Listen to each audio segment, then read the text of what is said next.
Horner explique que toutes les personnes qui critiquent, en tout cas les critiques à l'égard d'Emmanuel Macron, sont du complotisme. Sa théorie, c'est qu'il y a ce qu'il appelle une dérégulation du marché de l'information.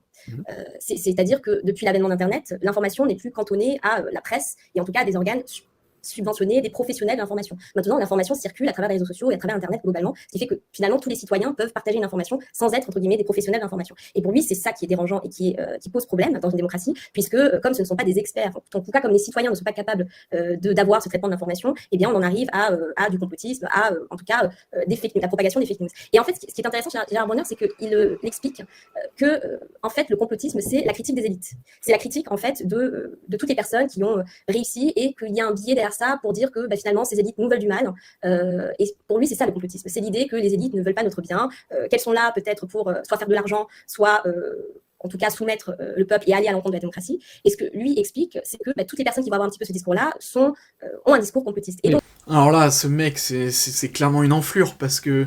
Et en soi, c'est exactement ça qui est en train de se passer, c'est qu'effectivement, le mot complotiste, il est utilisé par tous les instances de pouvoir, que ce soit la politique, mais aussi les médias. Et là, ce qu'elle donne comme exemple est vraiment abusé. Parce que, sous prétexte que c'est des élites, on n'aurait pas le droit de les remettre en question. En plus, il ose utiliser le terme de démocratie. Or, c'est justement ça, la démocratie. C'est le pouvoir du peuple, par le peuple, pour le peuple.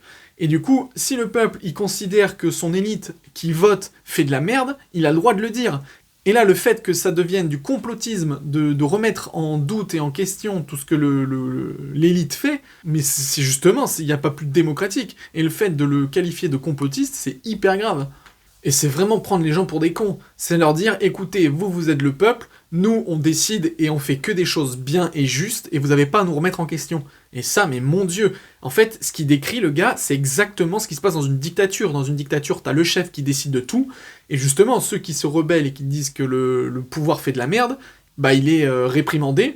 Bon, là, on est en démocratie, soi-disant, donc ils peuvent pas nous réprimander, mais alors par contre, le Joker, c'est nous traiter de complotistes pour nous discréditer. Donc, vraiment, c'est hyper vicieux, quoi. Et ce qu'il faut, c'est justement continuer à se révolter si on est contre, et à continuer de porter la voix sur les choses qu'on considère justes, et à continuer d'attaquer le gouvernement si on considère qu'il dit et fait de la merde.